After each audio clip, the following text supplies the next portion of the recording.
Un aviso antes de empezar con lo nuestro. Tenemos un campamento. Sí, campamento en... ¿En qué consiste acampar? ¿Cierto? En familia. No sé qué más decir. La idea es, obviamente, vamos a ir a un lugar donde hay piscina, hay para jugar y es cerrado, así que va exclusivo para nosotros. Y queremos ver cómo nos funciona. Es primera vez que lo hacemos. Ya tengo inscrito como alrededor de 12, 15 hermanos.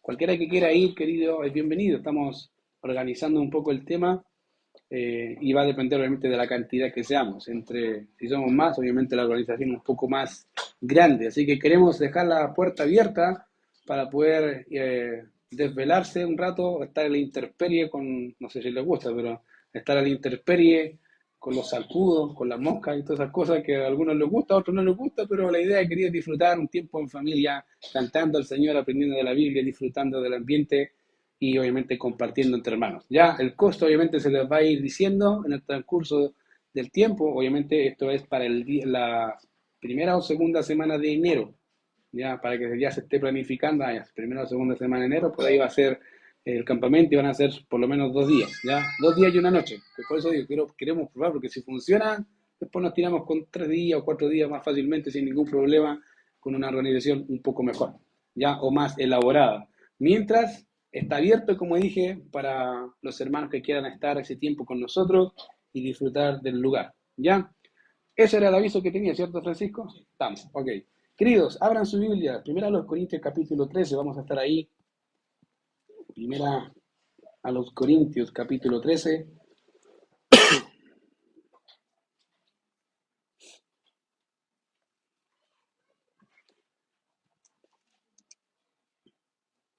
Estamos en...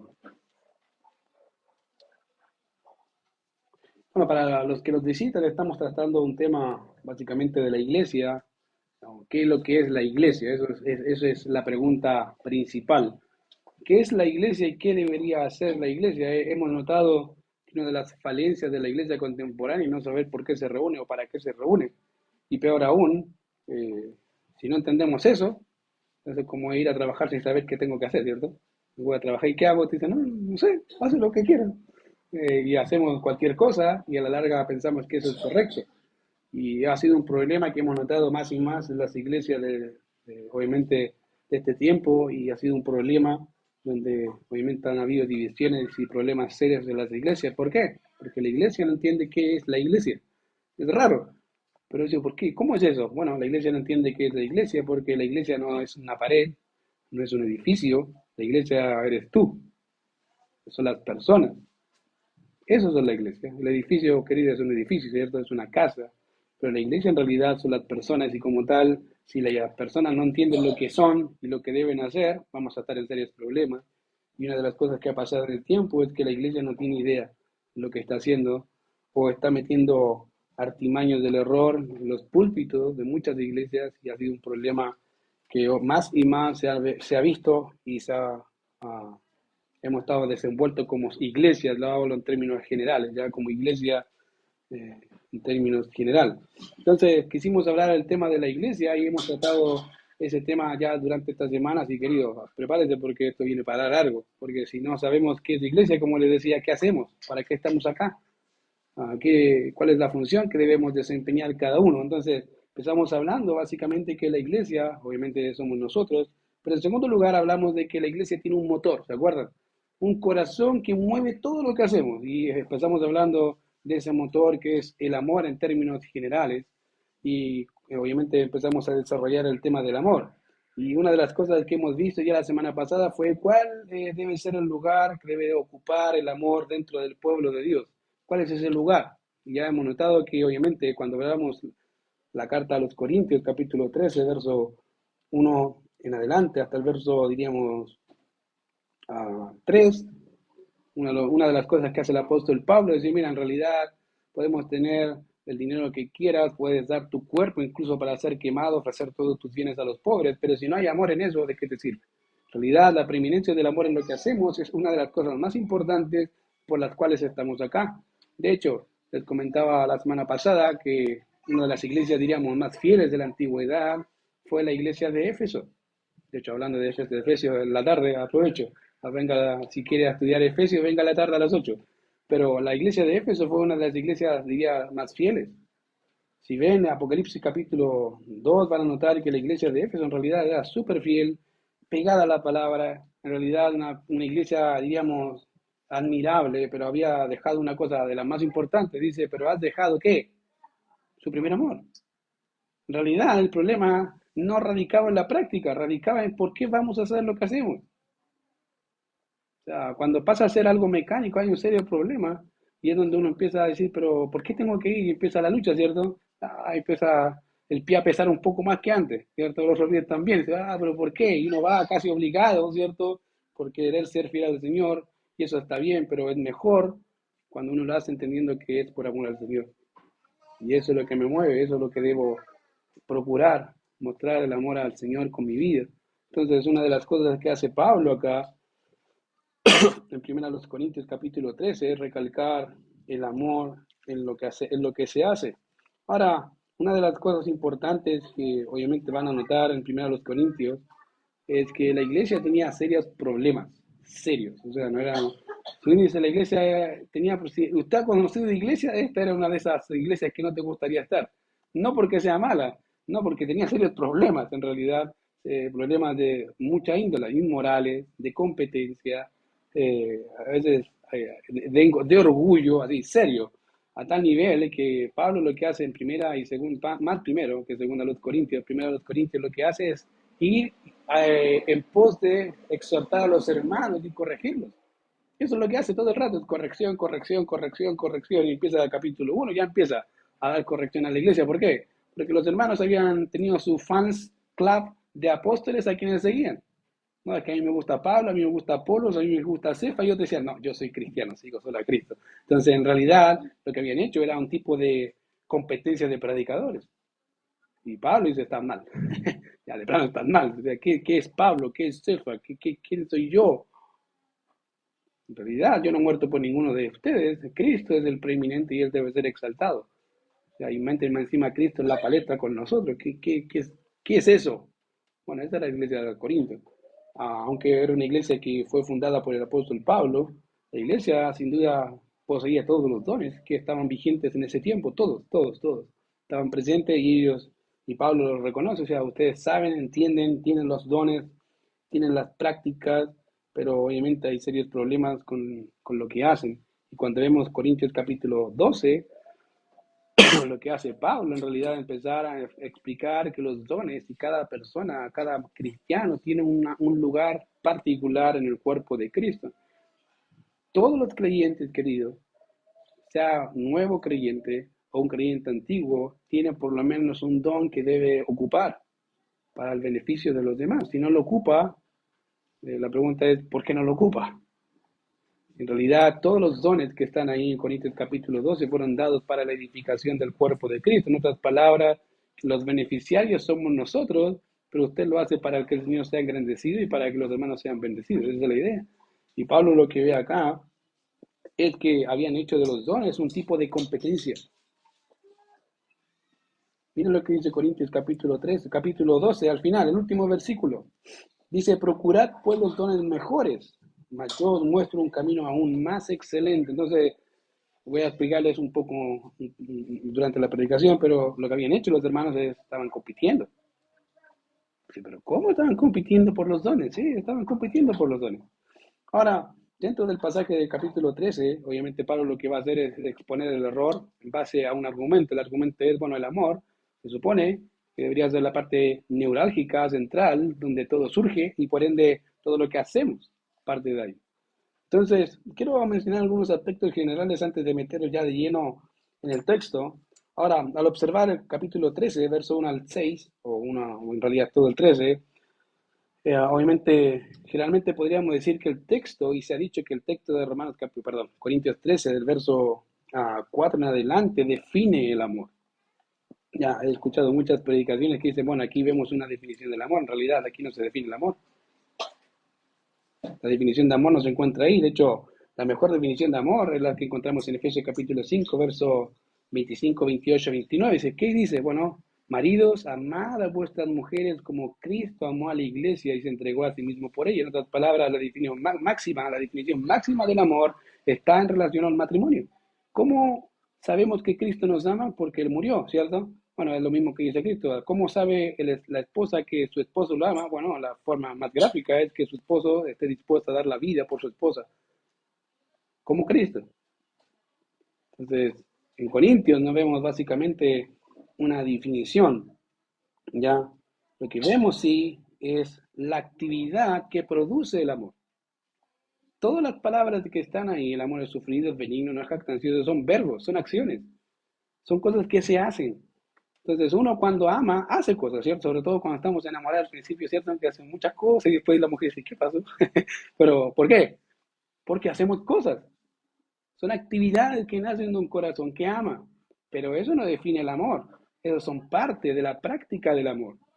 Entonces, ojo con eso, porque a veces pensamos que acá Corintios está definiendo el amor y no lo está haciendo. En realidad está aplicando el concepto del amor en cosas muy normales que se supone que el creyente debería saber. Entonces, esa es una de las cosas que quiero mencionar antes de empezar. Corintios 13 no define el amor en términos tales como definición, sino en términos prácticos de lo que produce o lo que se ve cuando uno ama. En segundo lugar, el amor que se nos menciona aquí son actos, como dije, o actividades que se hacen y que nacen de un corazón que ama, como Dios ama. Ya son actividades que nacen de un corazón que ama como Dios ama. En otras palabras, son el producto o el reflejo de ese amor que ha sido derramado en el corazón del creyente. Es así. Es el producto que se supone que si tú amas se va a notar, ¿cierto? Como dice a veces, bueno, se va a notar, se va a ver. Bueno, eso es lo mismo que pasa acá. Entonces, ojo con eso. Y en tercer lugar, cuando consideramos los versos aquí, podemos fácilmente notar que el amor tiene más de una cara. ¿A qué te refieres? Sí, tiene más de un aspecto. A veces pensamos en el amor en términos muy generales, ¿cierto? En realidad el amor tiene dos caras. No solo hace o produce actividades, sino que también no hace o produce ciertas cosas. No solamente hacemos, sino que también se abstiene de hacer cosas. ¿Por qué? Porque ama. Pongo un ejemplo. Una mujer que ama la vida y ama a los pequeños, ¿cierto? Al nacer, no va a querer matar la vida. ¿Por qué? Porque ama a sus hijos, ama a los bebés. Entonces, si ama, va a tener que aborrecer el aborto. ¿Por qué? Porque ama eso. O sea, como, o sea, ahí es cierto, las mujeres que son más de eso, que entienden ese concepto, dicen, ¿verdad? Si yo amo a un bebé que sé que nace, sé que se siente, porque la mujer es lo que siente, eso el hombre no sentimos nada, eso solamente vemos la panza y la patada después de como 6 o 7 meses, ¿cierto? Eso es todo lo que sentimos. Pero la mujer desde que empieza a notar cambios en su cuerpo. Y ahí sabe que se está produciendo una vida. Una mujer que ama esa vida, por consecuencia va a odiar el aborto. Dice, no puede ser. ¿Por qué? Porque amo. Amo. Y amo un amor tan grande que no dejaría que alguien hiciera algo a mi hijo o a mi hija, aunque no ha nacido todavía. Pero sé que está ahí. ¿Se fijan? Entonces el amor tiene dos caras y Pablo lo dice muy bien. Cuando dice el amor es y dice el amor no es. Ojo, hay dos cosas. Hay cosas que se hacen y cosas que no se deben hacer. ¿Por qué? Porque se ama. Entonces, habiendo entendido eso, metámonos al texto. El amor es, empecemos con lo primero, hablando del producto o este prisma del amor. Lo primero que dice el apóstol es recalcar el tema del amor. ¿Por qué? Dice el amor es sufrido, el amor es tanto, el amor es benigno, el amor no es, ¿cierto? Entonces lo que hace acá es recalcar el tema del amor. Ahora, cuando hablamos de amor, el castellano como tal, no, solo tiene una sola palabra para eso. Amor, ¿cierto? Nos definimos qué es amor y empezamos a hablar de todo tipo de amor, porque no hay una definición propia en el castellano que nos ayuden a categorizar el amor. Lo que hacemos generalmente para categorizar los tipos de amor es decir, bueno, tiene amor de madre, ¿cierto? Y lo categorizamos como un amor que nace propio de la mamá, o el amor de un padre, o el amor entre hermanos, ¿cierto? Entonces, básicamente es la única forma que tenemos para categorizar el amor. Ahora, lo bueno e interesante es que en el idioma original en griego hay más de una palabra y eso nos ayuda a entender a qué se refiere. En griego en realidad hay tres y algunos dicen que hay una cuarta palabra, pero son generalmente tres las que más se utilizaban. ¿Ya? Entonces, la primera palabra que se utilizaba antiguamente para hablar de amor era la palabra fileo. Ahora, ese tipo de amor es un amor de amistad, de afiliación, ese amor que tenemos entre hermanos. Esa es una palabra que encontramos generalmente en la Biblia cuando hablamos de amor de hermanos, es la palabra fileo. Y puede ser no solamente hermanos, sino amigos, ¿cierto? Yo fileo o amo a mi hermano, que no significa que lo amo con el amor de mi señora, ¿cierto? Uno entiende ese concepto. Bueno, ese tipo de amor se llama amor fileo. Había un tipo de amor también en Grecia llamado el amor eros, ¿se acuerdan? Lo conocen, ¿cierto? ¿Han escuchado? Ese amor, obviamente, erótico que se da en una relación matrimonial, prácticamente, o en una relación amorosa. Eso solamente se practicaba ahí y era uno de los más comunes y de los que más se conocían. Lo interesante es que la Biblia no lo va a encontrar nunca, ¿no está? El tipo de amor, eros, no está en la Biblia, sí fue parte de la cultura griega, pero no está en el texto. Otra tercera palabra que encontramos en la Biblia y sí es bastante, digamos, como y habitual, es el amor ágape. Y ese es el amor, realmente era uno de los amores menos considerados en la literatura griega, pero bastante considerado en la Biblia, es interesante. En la literatura griega secular no vas a encontrar esa palabra, generalmente. Vas a encontrar a fileo, bastante.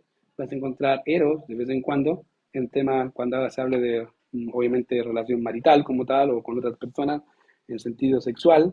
Pero como tal, ágape no era muy común. Se hace común en la Biblia, ya, y cada vez que muchas veces vas a encontrar amor, en la Biblia vas a ver ese tipo de amor. Ya, la iglesia de hoy, obviamente, como en el tiempo antiguo, ha redefinido el amor y ese ha sido el problema que ha tenido. Cuando redefinimos las cosas según el contexto en que vivimos, vamos a tener serios problemas. ¿Por qué? Porque creemos que la Biblia es la fe de norma y conducta de creyente y que debemos vivir de acuerdo a lo que dice el texto. Entonces, el amor de Dios ha sido un concepto, o ha sido redefinido básicamente un concepto más y más sentimental, y casi diría un tipo de amor de atracción, ya es como que yo siento, cuando en realidad el amor ágape no es tan de sentir, es más, diríamos, reflexivo, no es tanto que siento maripositas, no, no, no, no se tiene que ver con maripositas, tiene que ver en realidad qué es lo que creo y qué es lo que pienso y lo hago en virtud de lo que entiendo. Entonces, cuando hablamos del amor, ágape es un tipo de amor que solo nace de Dios. ¿Por qué? Porque es natural, no es propio de nosotros. ¿Qué significa el amor ágape? El amor ágape básicamente es ese amor abnegado que da sin recibir nada a cambio, que es capaz de morir si fuese necesario por el otro, aunque no sea amado, no importa, lo hago igual porque amo.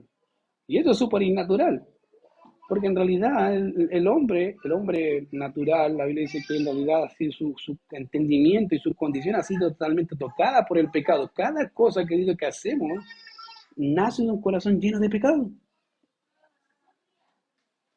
En teología o amarteología, una de las cosas que les he comentado a los hermanos es que el pecado, quería todo lo que toca el hombre lo trastorna. ¿Por qué? Porque el hombre es pecador. Querido, tú no pecas en realidad porque ups, se me salió, ¿no? Tú pecas porque querías pecar. Tú decidiste pecar, nadie te obligó. Hablando del creyente. El incrédulo está condenado. ¿Por qué? Porque esa es su naturaleza. Es así. Fíjate que a mi hijo, ya de los que conocen a mi hijo, yo no le enseño a mentir, pero este es mentiroso hasta por si acaso. Es mentiroso, digo, pero ¿por qué está mintiendo? No, Valentina, Valentina. Y está como a 3 metros la cuestión de la Valentina. No, ¿qué es lo voto? Valentina. Pobre Valentina, digo, uy, que se cree hombre araña, a la hombre araña la Valentina. Y mira así como, porque yo sé que fue él, yo no le enseñé a mentir, ¿cómo sabe mentir? Tiene, ¿cuánto? 4 años, y ya sabe mentir. Querido, eso es innato en el corazón del hombre para excusarse. Ahora, entre más grandes, mejores son las mentiras, ¿cierto? Más elaboradas, pero son mentiras igual. Entonces, en estricto rigor, como les dije, el hombre, todo lo que toca lo trastorna. Piensen en las cosas buenas. Querido, no sé, estar con un hombre o con una mujer es bueno, ¿cierto? Sí, Dios lo crea así. Pero el hombre ha trastocado eso. Por eso existe la pornografía. Si no hubiese sido así, imagínate. Y eso es algo que Dios creó para el bien normal, pero por eso existen este tipo de cosas, porque el hombre ha cambiado y ha tocado eso con malos ojos y ha hecho lo que hizo. Entonces, todas las cosas, querido, que el hombre la toca, que son buenas y son agradables delante de Dios, el hombre lo trastoca y lo ensucia y empiezan a haber todo este tipo de distorsiones. Y eso es un problema para el hombre actual.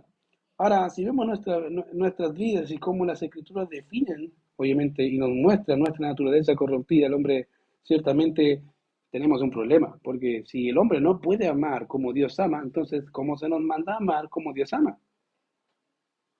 Buena pregunta. Bueno, querido, la única solución que tiene, y no hay más, de verdad, la única solución que tienes es que el amor de Dios sea derramado en ti. De hecho, Romanos, capítulo 8 verso 39 dice así, porque dice que el amor de Dios ha sido derramado en nuestros corazones.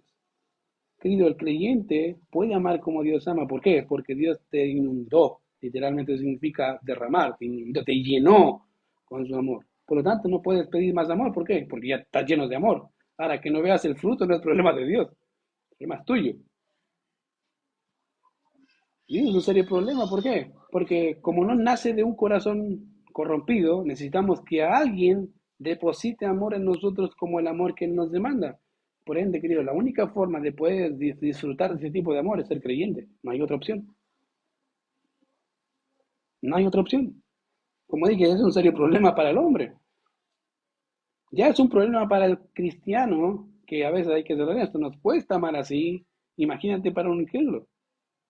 No puede amar así, aunque quiera. La única forma que va a poder hacerlo es volviéndose a Cristo, no hay otra opción. De hecho, fíjate que una de las preguntas que generalmente la gente ah, tiene que, bueno, si no puedo amar así, y sé que el Espíritu Santo es el que genera eso, ¿cómo vemos que Dios mostró su amor con nosotros? Bueno, creo que la Biblia es bien clara, uno de los pasajes más conocidos por el mundo evangélico es Juan 3:17, ¿se acuerdan? Porque de tal manera que amó Dios al mundo. ¿Cómo lo mostró? Mandó a su Hijo unigénito para que todo aquel que en él crea no se pierda, mas tenga vida eterna. Querido, el amor que Dios mostró es un amor que todos lo conocen, incluso hasta hoy en día. Todos hablan de él. El tema no es si hablan de él, el tema es si lo crees, y ese es un buen punto. Entonces, obviamente, para nosotros, cuando somos hijos de Dios, nosotros podemos decir que le amamos a Él porque Él nos amó primero. Por eso podemos amar a Dios. No porque nace de nosotros, así como, ya, ahora lo amo y se acabó. No, no, no, no.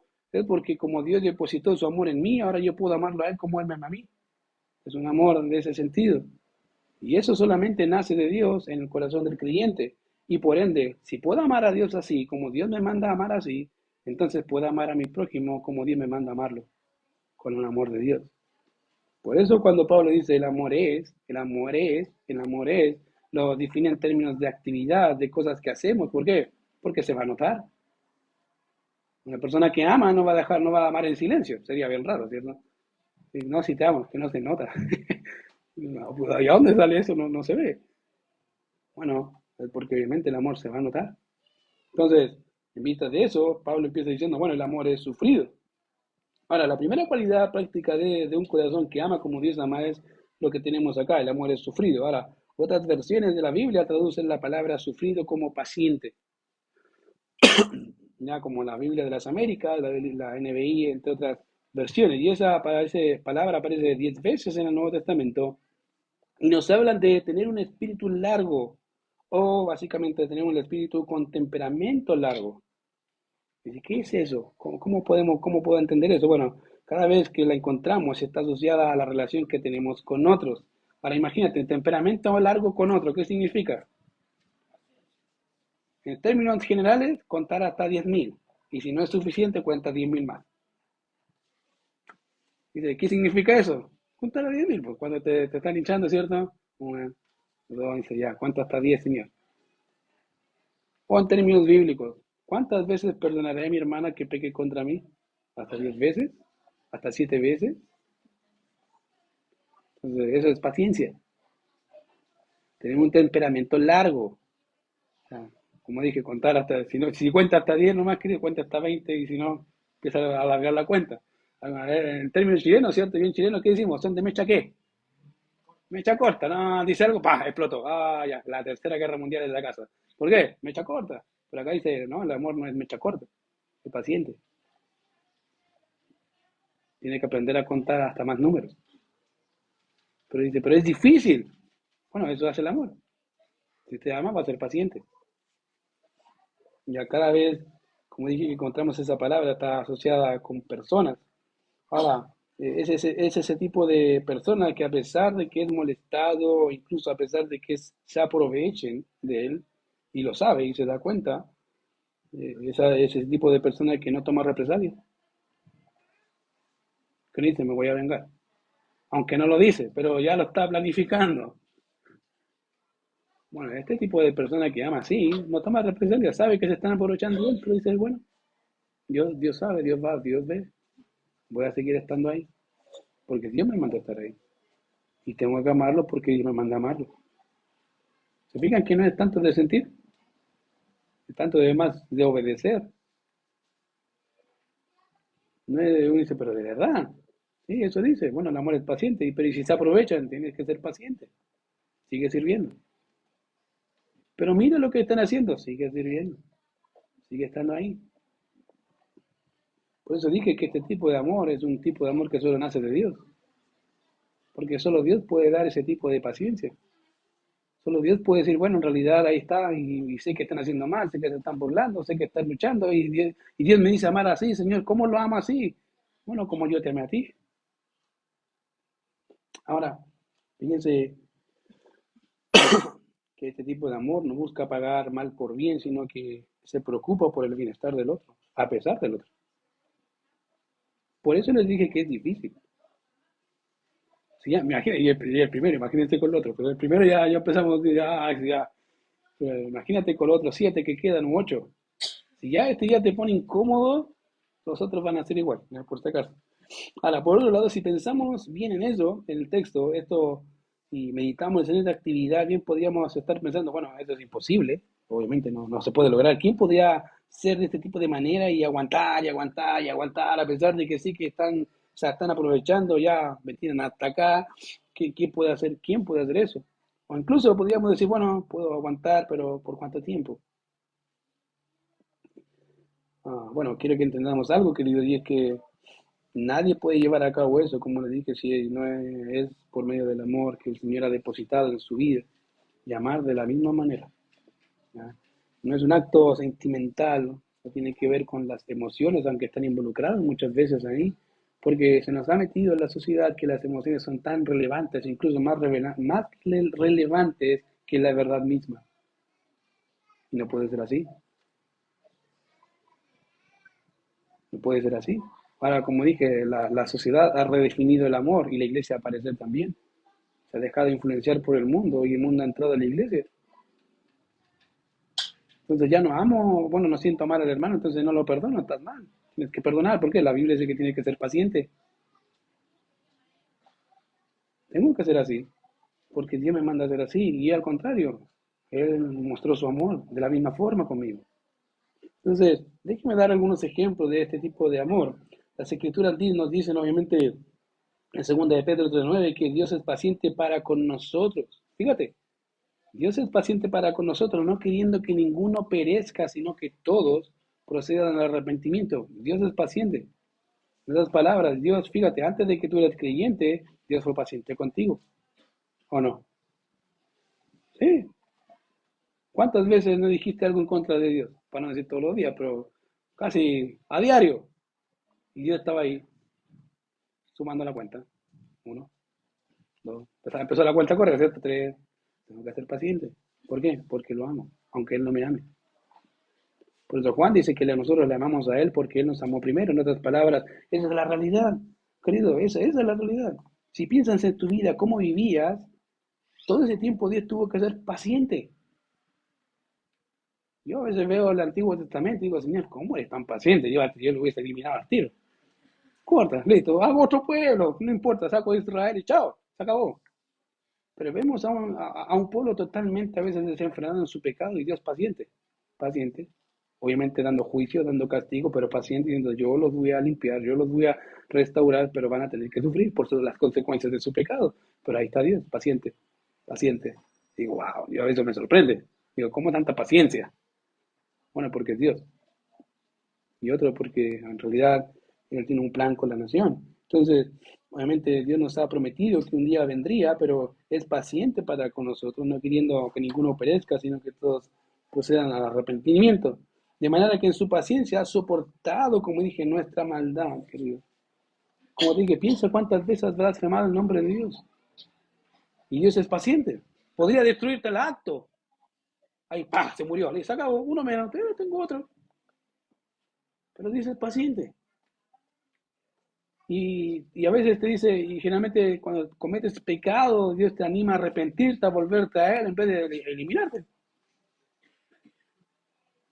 Bueno, a veces queremos que Dios sea paciente con nosotros, pero no somos pacientes con el hermano. ¿Ha pasado? Es verdad. Queremos, Señor, ten misericordia, ¿cierto? Ten paciencia conmigo. Y cuando te toca a ti perdonar al otro, no eres paciente. No, es que tiene que ser ya. Y Dios te dice, hey, no se te olvide. Paciencia, tranquilo. Eso es otro mal que a veces queremos, ¿cierto? Me acuerdo de una parábola. Voy a tomarlo como ejemplo porque no tiene nada que ver con el contexto, pero del juez injusto. Bueno, había un hombre, perdón, no del juez injusto, había un hombre que le dice al Señor, a su dueño, bueno, Señor, ten misericordia de mí. Le debía 500, no sé, barriles, no sé qué cosa, y el Señor dice, oh, ok, voy a perdonar. Pero después se tenía otro siervo, se acuerda que le debía mucho menos y lo mandó a la cárcel. Y todos los siervos al ver eso, dice que fueron y le dijeron al Señor, mira lo que hizo eso. O sea, tú le perdonaste 500 y este que le debía 50 no fue capaz de perdonarlo. Fue poco paciente, en realidad no tuvo nada de amor. ¿Por qué? Págame. Bueno, así somos igual nosotros, ¿no? Somos poco pacientes con la gente, poco pacientes con los hermanos. Nuestro querido, en su boca y en su corazón debe haber paciencia. Como le dije, si le cuesta, Señor, dígale, Señor, allí vamos a practicar la paciencia con mis hermanos. Y empieza a contar hasta 1000, por si acaso. No 10, no 10 ni 20, hasta 1000, porque se da cuenta que, dice, uy, sí, es verdad, Señor, 20, 30, 40, 1000. ¿Por qué? Porque es la realidad, queridos, somos hombres pecadores. Tenemos que ser pacientes. Entonces, esa es la primera cualidad de un amor que ama como Dios ama. El segundo es, dice, el amor es paciente, ¿ya? O benigno. Ahí está. Es el segundo prisma que se nos menciona acerca del amor, es que es benigno. Ahora, así como el amor no toma represalias hacia los otros, la benignidad es un complemento de este tipo. ¿Ya? La palabra aquí significa mostrarse uno mismo como útil. Aquí dice, ¿qué significa eso? Yo creo que ya lo dije, pero eso es, mostrarse uno mismo como útil. Y de ahí, obviamente, que puede tener la idea de afable o servicial. Ya la palabra no solo nos habla de alguien que se siente benigno, sino que se mueve para ser de bendición para el otro. Benigno quería no solamente decir, ya no, si voy a hacer de bendición y me quedo sentado. No, voy a hacerlo, voy a hacer mi parte. ¿Para qué? Para que el otro sea bendecido. Eso es lo que quiero. No es pasivo, es activo. Ya es una actividad que se nota. Ya no solo quiere el bienestar de los demás, sino que se mueve para que eso sea así. Por eso, querido, está la canasta de amor. ¿Por qué? Porque es una forma de mostrar benignidad hacia el otro. Y se mueve, y la idea es movernos. ¿Para qué? Para dar esa canasta a otro que necesita. ¿Por qué? Porque siempre hay necesidad. Siempre hay necesidad. Y la idea es que cada corazón de cada creyente tenga este deseo de qué? De cómo ser de bendición para el otro. ¿Cómo bendigo a mi hermano? ¿Cómo le ayudo? ¿Qué hago? No quedarte sentado, querido. El don de sentarse no existe en la Biblia, por si acaso. Ya no está. Yo lo digo por si acaso, porque algunos dicen, ¿dónde está? ¿A dónde me siento? No, ese don no existe. Ya, esos son para poder localizarse, pero en realidad es un problema. Porque la iglesia actual está básicamente cómoda en cuatro paredes, querido. Cuatro paredes no es nada. Como dije, la iglesia no son las paredes, la iglesia somos nosotros y podemos estar en cualquier lugar y ser de bendición para otros. Pero para eso tengo que moverme, tengo que activar de alguna forma. Como dije, no solo quiere el bienestar de los demás, sino que se mueve para que eso sea así. De hecho, Efesios capítulo 4, verso 31 y 32, nos dice cómo el creyente debe despojarse del viejo hombre y revestirse del nuevo. Y Pablo, tomando eso, dice así: quítese de vosotros toda amargura, enojo, ira, gritería, maledicencia y toda malicia. Antes sed benignos. Fíjense, si usted tiene ira, o voy a decirlo así, si usted es una persona que tiene amargura, o está enojado, o tiene ira, o es gritona, o anda maldiciendo a las personas, dice, bueno, tiene que sacar esto de su vida, está mal. Pero tiene que hacer otra cosa. ¿Cómo lo hace? Tiene que ser benigno. ¿Cómo saco eso? Bueno, empieza a meterse con la gente. Pero es difícil porque la gente a veces te puede traicionar. Bienvenido al club, querido, eso es parte. Si entre los 12 hubo uno que era el diablo, ¿usted cree que entre medio de los 20 o 30 no va a haber uno igual? Pero fíjate que incluso dentro de esos 12 el Señor le sirvió y lo amó. Entonces, no pensemos que la iglesia no va a ser igual. Es parte. Pero eso no significa que voy a dejar de amar a mi hermano porque puede ser un diablo, ¿cierto? No, tengo que amarlo igual. En ese sentido, como dice acá, antes es benignos unos con otros, misericordiosos, perdonándoos unos a otros, como Dios también os perdonó a vosotros en Cristo, fíjate. Entonces, ya hemos considerado el aspecto positivo de lo que es el amor. O sea, el amor es, ¿qué? Dijimos, la primera cosa del amor, ¿qué es? El amor es, gracias, el amor es paciente. Segundo, el amor es benigno. Entonces, esos son los dos aspectos positivos que Pablo presenta ya en el primer versículo. Ya, ahora, Pablo no solo quiere que entendamos la realidad del amor en términos positivos, sino qué es lo que no es el amor o qué es lo que no debes hacer.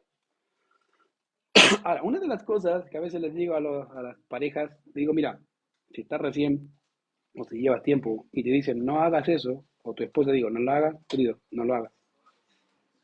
Evita hacerlo. Sobre todo si eso causa dolor, no lo hagas. ¿Por qué? Porque causa dolor. Me acuerdo hace tiempo atrás, perdón, Reina, voy a hacer un ejemplo. Hace tiempo atrás, cuando estábamos de novio, y a veces yo le comento a algunos que a veces me hago preguntas medio existenciales. Entonces digo, ¿qué pasaría si yo me muero? Ay, estábamos de novio, la misma preguntita. Y, maté todo el romance de una. Y yo sabía que mi esposa tenía un tema porque de la muerte de su padre y todo el tema. Y le digo, ¿y qué pasa si me muero ahora? Y me miró así como, dije, ya, toqué tema sensible. Dije, ya, listo, no, olvídalo, ya entendí. No sabía que era tan sensible el tema. Desde ahí no he vuelto a tocar el tema que me acuerdo hasta ahora. ¿Por qué? Tema sensible, querida. Y a veces no necesitan decirte es tema sensible, ¿cierto? Un de callativa. Si te diste cuenta que la estás embarrando y sabes que no son temas sensibles, no los toques. Hasta que ella los toque, hasta que él los toque. ¿Por qué? Porque son temas sensibles. A veces se requiere tiempo para poder tratar el tema. Pero el amor, obviamente, querido, lo que va a hacer es tratar de evitar hacer ciertas prácticas. ¿Por qué? Porque ama. Sobre todo si están dañando la relación y no están siendo fructíferas, deja de hacerlo. Y Pablo entiende bien eso y por eso explica ahora el tema, los no.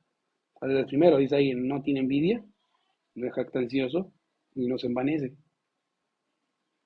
Las tres cosas primeras que Pablo dice, las que no tienes que hacer. Primero, no tener envidia. Ahora, eso es algo que desde niños se nos enseña, ¿cierto? Se nos enseña a no tener envidia, no ser envidioso, sobre todo de pequeñitos. No, papá, que eres el mismo que él. No, hijo, no, tranquilo. Y si no, y fíjate, algunos son más descarados, ¿cierto? Algunos niños van para allá y se lo quitan. Y dice, pásale el juguete, si no es tuyo. ¿Pero qué quiere el juguete? Uno lo ve como infantil, pero esa es la naturaleza. ¿Se fijan? Los grandes no lo decimos, porque se nos ha enseñado y educado a no decirlo, pero muchas veces lo pensamos.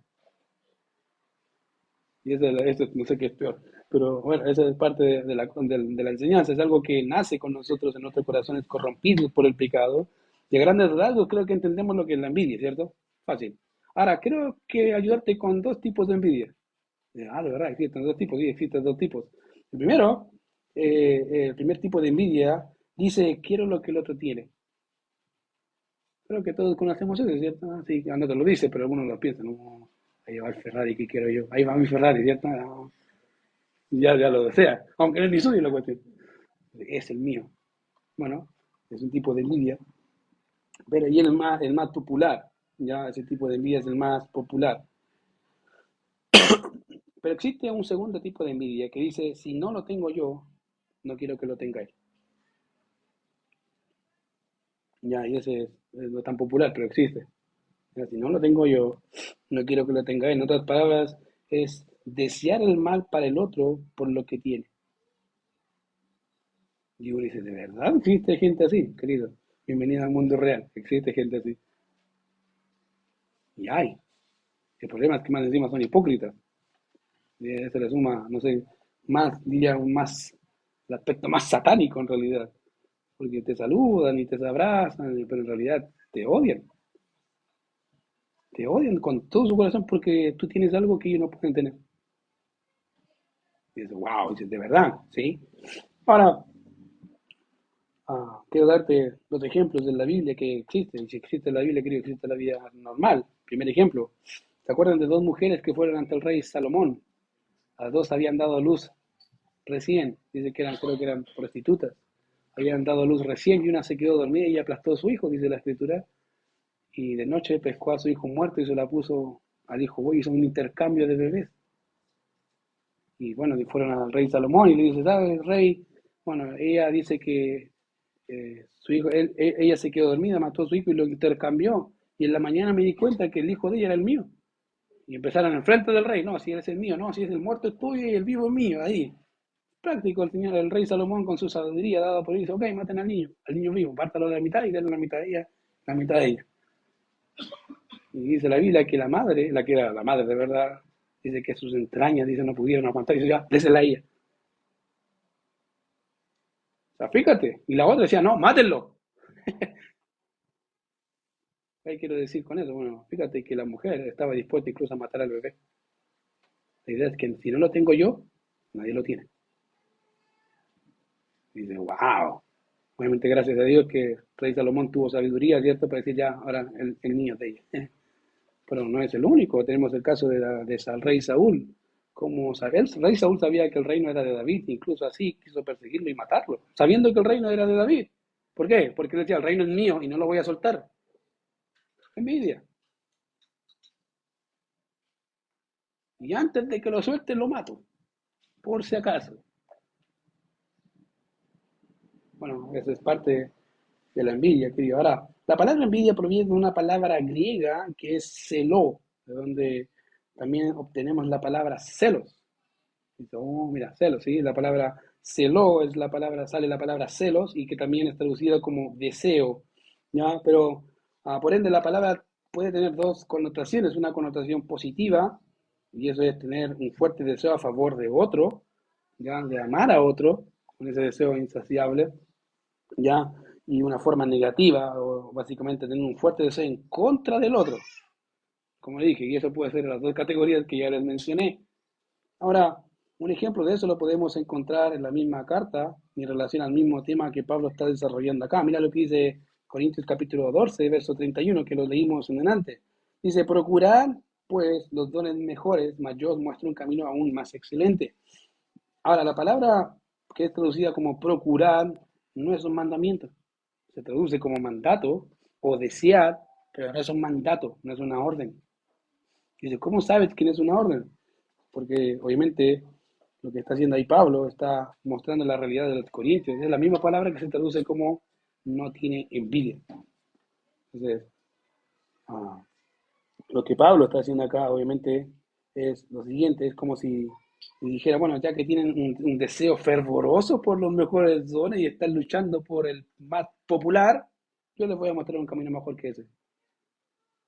Así, es como decirle, así como se están envidiando porque ese tiene el don de lengua, ese tiene el don de apóstol, este arcángel y todas las cuestiones, yo les voy a mostrar un camino mucho mejor que todos esos. Y el mejor camino es el amor. Ahora, eso no solamente de la iglesia de Corintia, lo decía la vez anterior, que es algo algo que en la actualidad se está viviendo y se vive en muchas iglesias. Querido, en la iglesia en la actualidad ya hay competencia de quién tiene el mejor don.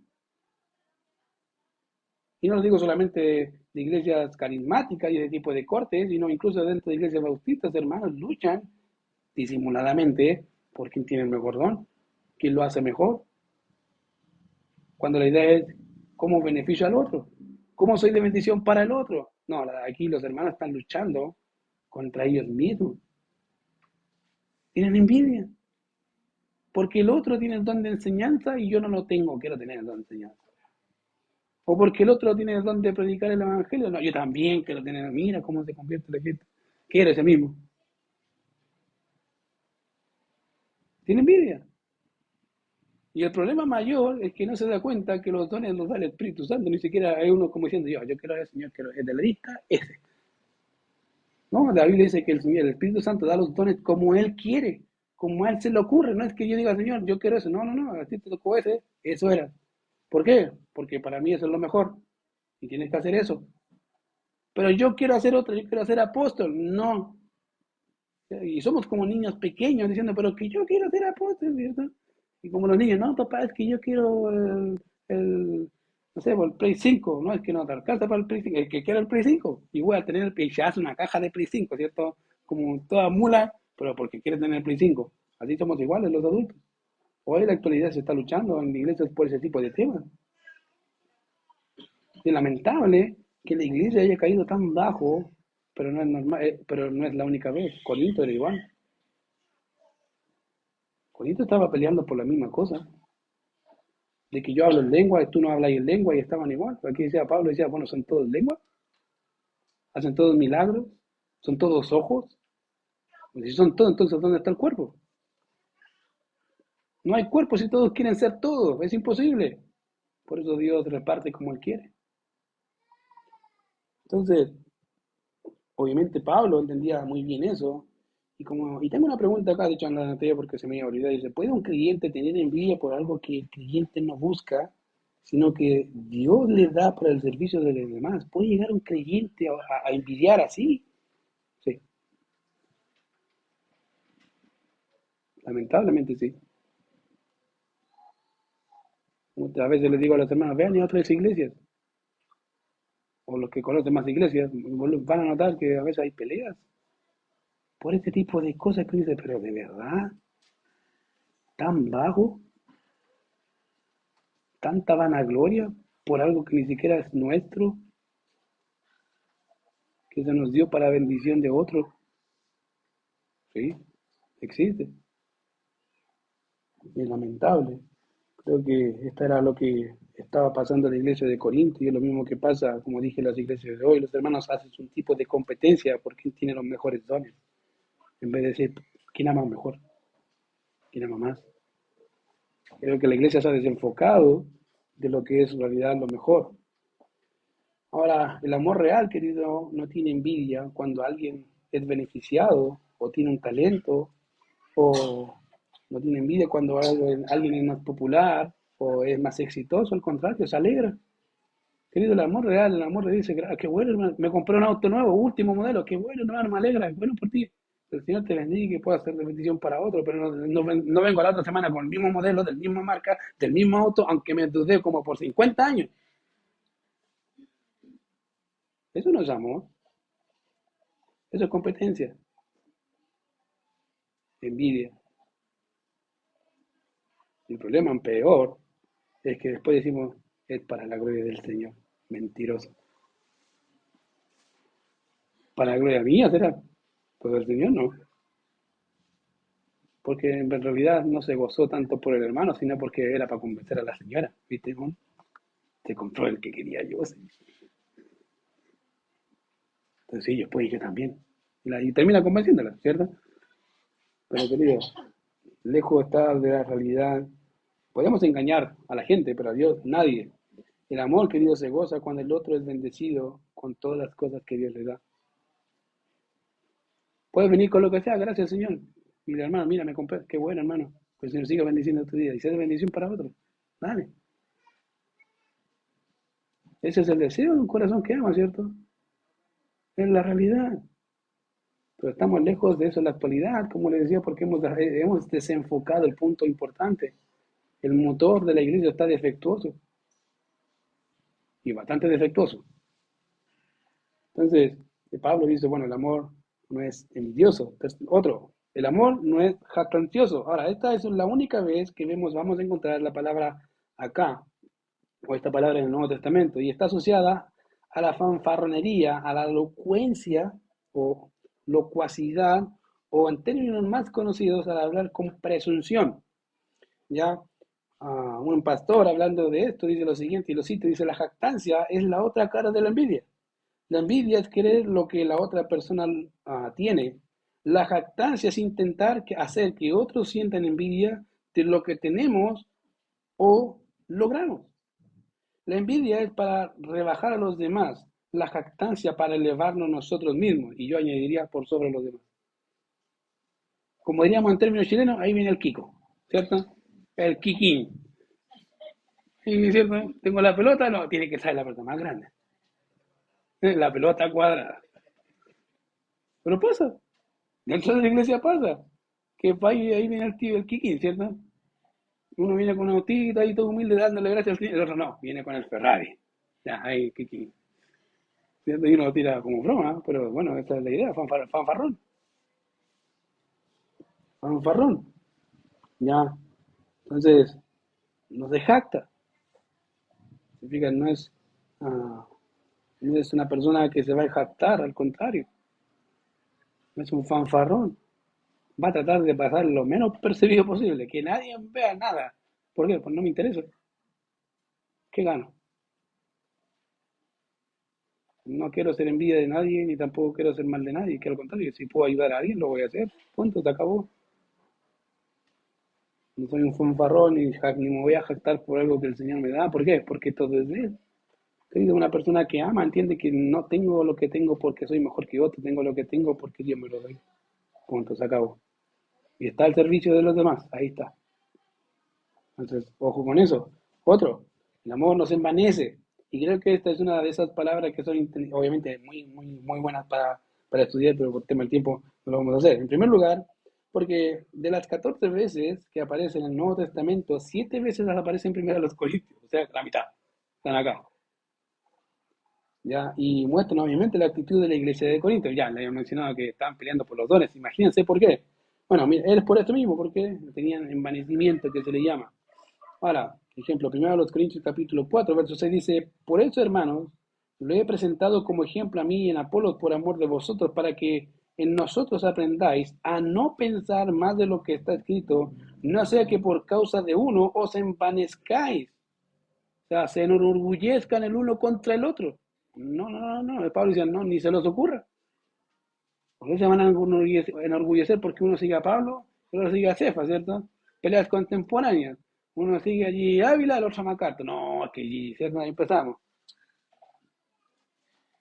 O no, a John MacArthur y otro a Piper, ¿no? Es que no, a Sproul es magnífico. Yo creo que ellos dirían, ¿y qué soy yo? Yo vengo a hacer mi pega, ¿no? No vengo a hacer nada más. Bueno, los corintios tenían sus fans, como les dije al principio, y él dijo, bueno, no sé, que piensen más, y empiecen a enorgullecerse el uno contra el otro, y se pongan a pelear. Otro, primero Corintios 4, 18 y 19, dice, más algunos están envanecidos, como si yo nunca hubiese de ir a vosotros, pero iré pronto a vosotros si el Señor quiere, y conoceré no las palabras, sino el poder de los que están envanecidos. O sea, los creyentes estaban enorgullecidos hasta tal punto que empezaron a atacar a Pablo. Un apóstol, de verdad, sí, estaban atacando a Pablo. Y decía, bueno, ellos piensan que no voy a ir, voy a ir. Y vamos a vernos cara a cara. Y vamos a ver no lo que dicen, sino lo que hacen. En esa parada, Pablo, ahora, si le explico cómo era Pablo, Pablo no era así como un grandote de 3 metros, ¿no? Pablo era probablemente un enanito, no muy bien visto, imagínense después de haber sido apedreado, azotado, no creo que haya sido muy lindo. Lo más seguro que hacía bien alajadito de la mano del Señor, ¿cierto? Pero era pequeño. Y él dice, y él tiene carácter, que él, él tiene carácter. Vamos a vernos cara a cara. Y vamos a ver qué tema de Dios. O sea, vamos a ver de qué estamos hechos, en buenos términos. Otro ejemplo, mira primero los Corintios 5:2, hablando 5:1 y 2, ¿cierto? Es interesante porque incluso estaban pecando, imagínate, pecando y orgulleciéndose por el pecado. Mira lo que dice primero los Corintios capítulo 5. Solo para explicar un poco, dice, de cierto se oye que hay entre vosotros fornicación y tal fornicación cual ni aún se nombra entre los gentiles, tanto que alguno tiene la mujer de su padre. ¿Qué? El hijo tenía la mujer de su padre. ¿En la iglesia? Sí, le dice, y Pablo dice, ni siquiera eso ni siquiera se ve en lo incrédulo, pero sí en la iglesia. Ya, ahora, una cosa es que haya un pecado, ¿cierto? Dice, ya, está el pecado. Ya, ¿y qué hicieron los líderes? Mira lo que hicieron los líderes. Y vosotros estáis envanecidos, en otras palabras, están orgullosos, como que, tiene la mujer, no importa, no hay problema, que siga así. De hecho, te caso si querés. ¿No debierais más bien haberos lamentado para que fuese quitado del medio de vosotros el que cometió tal acción? Pablo estaba así como, no pueden, no, no, aquí ya pasaron, sí, sí, ya entiendo que me puede, es orgulloso por naturaleza, pero esto ya pasaron el límite, o sea, y estaban orgullosos por eso. Querido, ¿eso puede pasar en la iglesia? Bienvenido a la iglesia. Eso se pasa cuando la iglesia no entiende qué es el amor. Los que me conocen bien de cerca saben que a veces soy bien directo, ¿cierto? Sobre todo el equipo. Se los digo, están mal y punto, se acabó. Y no porque los odie, no porque los amo, no quiero verlos mal. No voy a andar apapachando el pecado de nadie. ¿Por qué? Porque no puedo. Una, Dios me manda a no hacerlo. Segunda, porque amo a mi hermano. Oh, olvídese. Y ellos saben que yo se los digo. ¿Por qué? Por la misma razón. Y a veces lo he motivado. Hágalo usted lo mismo con los demás. ¿Por qué? Porque eso nos manda el Señor. A amar al hermano, ¿cómo? De esa forma. No solamente con las cosas buenas, ¿cierto? Con lo positivo, sino a veces decirle mal, tan mal. Mal. Pero es que pasa esto por el mal. Yo entiendo la excusa, pero, pero estás mal. ¿Por qué quieres que te diga? Que te aplaude. No, a veces es necesario no aplaudir, a veces es necesario exhortar, animar y reprender ese malo. Ya, pues, ponte las pilas, ya estáis mal, estáis sentado todo el año, ya hay todo el año sentado, párate. Entonces, ojo con eso. A veces hay personas que pueden estar envanecidas y no se dan cuenta y hay que ayudarles a despertar, ¿ya? Entonces, el envanecimiento obviamente es estar orgulloso. Todo eso nos dice que la palabra envanecer literalmente significa estar inflado, ¿ya? ¿Ya? Y figurativamente hace alusión al corazón lleno de orgullo. Cuando un corazón está así, no, este es el problema. ¿Por qué? Porque va a desechar la exhortación, la reprensión, va a decir, no, yo estoy bien y yo estoy bien, aunque todos dicen que están mal. Por eso hace un tiempo atrás, en una predicación, les dije, miren, cuando generalmente pasa en las iglesias, cuando un hermano ve a un otro hermano hacer un acto pecaminoso y se da cuenta, o sea, no es que fue disimulado, se da. ¿Qué hace generalmente el hermano? Va y se lo dice al pastor, ¿sí o no? Sí, así. Entonces, imagínate ya, ven 5 o 6 hermanos en la misma situación y los 6 se lo dicen al pastor. Y después el pastor va y se lo dice al hermano. ¿Qué va a pasar? Que este hermano, si está enorgullecido, se va a enojar con el pastor porque el pastor es malo, le tiene mala, tiene envidia, ¿cierto? Y empiezan el tema de divisiones. Y empiezan así. Pero si hubiese sido el caso contrario, que los 6, al ver al hermano, van y dicen, hermano, están mal, están mal, están mal. ¿Cómo? Yo creo que al tercero el hermano se va a preguntar, pero ¿cómo te van a decirle exactamente lo mismo? Y después se preguntan, ¿cómo los 6 me van a decir exactamente lo mismo? ¿Qué va a pasar? Que Dios va a ocupar esos 6 para que el hermano cambie de conducta. Porque es imposible que 6 miren exactamente lo mismo y 6 le tengan mala. Bueno, a veces ese es el problema cuando la iglesia no hace su trabajo y le deja su trabajo al pastor. No digo que el pastor no tenga que hacerlo, tiene que hacerlo, obviamente, cuando le toque. Pero si te toca a ti, bienvenida al club, hazlo. ¿Por qué? Porque amas a Dios y amas a los hermanos. Querido, el amor, como dice Pablo, en el capítulo 13, vamos a repasar. Dice, el amor es sufrido, es benigno, el amor no tiene envidia, el amor no es jactancioso y el amor no se envanece. La pregunta es para ti. ¿Amas así? Una pregunta. ¿Amas así? Y si no amas así, pídele al Señor que te ayude a amar así. ¿Por qué? Porque el amor de Dios ha sido derramado en tu corazón. Vamos a orar, querido. Señor, te damos gracias por este tiempo, gracias por tu cuidado, por tu misericordia y tu bondad, gracias porque nos animas, nos exhortas y te ruego que seas tú guiando nuestros días, Señor, en todo lo que hagamos, siempre mirándote a ti y mirando a los demás para la gloria de tu nombre. En Cristo Jesús oramos. Amén.